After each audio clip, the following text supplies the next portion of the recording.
within your network who can introduce you and who can be convinced one-on-one that your vision is worthy of the creation of a new organization, number one, and worthy of your support, number two. I mean, it's critical if you're starting off and going about doing that, to identify what you bring to the table that no one else in your particular neighborhood, area, whatever, is bringing to the table yet. This is a requirement, and then find somebody to get you going. Now, if you're starting off like that, you've got to start off small. I mean, you're not going to rent this huge office and hire a staff. It could be just you at the beginning, and living sort of subsistence, and operating on that basis. If you here, we'll talk more about this later. The social networking. How do you find this person? They don't just. You call them an angel, but they don't just drop down from heaven. So you've got to look for them. Maybe lucky enough to find one in your, extended circle. But if you go to a site like LinkedIn, for example, which is it's one of the more business-oriented social networking sites, and there are plenty of others, and there are lots and lots of groups on LinkedIn and the other sites, Facebook, that deal with nonprofit organizations. And a lot of them are frequented by donors looking for worthy causes, and so get the word out. Now to some extent it's a crapshoot. You'll hit, you won't hit, but it doesn't really hurt to do that, and you've got to do both. You're much more likely to get something from the your own networking than that way, but you should do both. Yeah, I'm sorry. Go ahead. There was something that you mentioned about trying to network and have other organizations to work with grassroots. Well, a perfect example, I've tried to reach out to other organizations, and unfortunately, some of these organizations who are already established, they don't like working with grassroots organizations. And I've had experience that. And I have written basically a fact sheet. I even emailed it to them to give them a brief description about my organization. And apparently they just didn't want to work with me.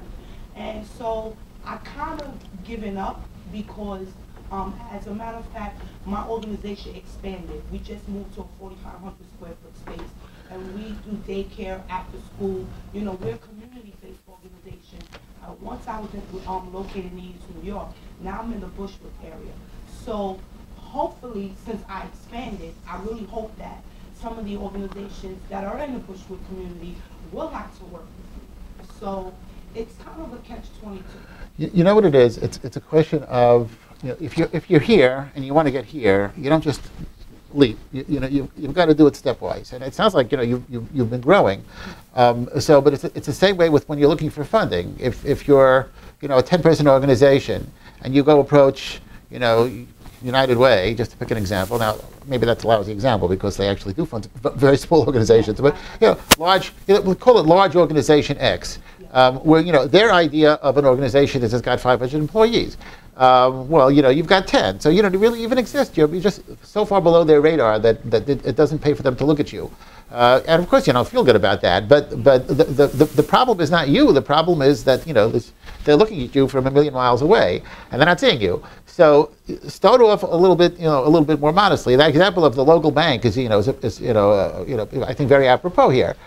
So let's say it's Astoria Federal Savings and Loan, a nice small community-oriented bank. It isn't Chase. It isn't Citibank.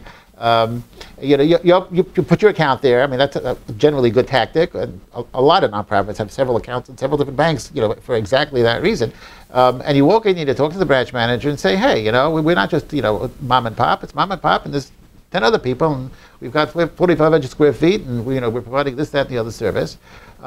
Once you've got a donor like that on your roster, and you sort of keep climbing up, you eventually reach a point where the organizations that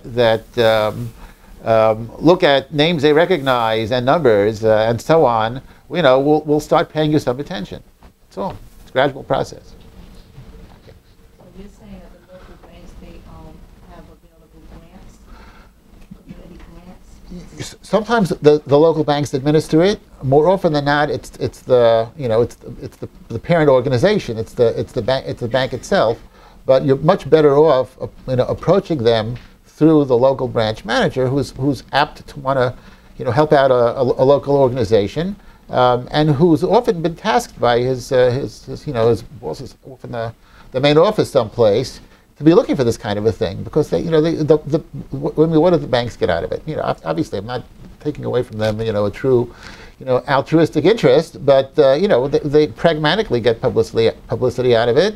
The publicity gets them more accounts and more buzz, greater credibility in the community. So it's definitely a win-win. You shouldn't feel that you're standing there with your hand out as just a sort of a beggar.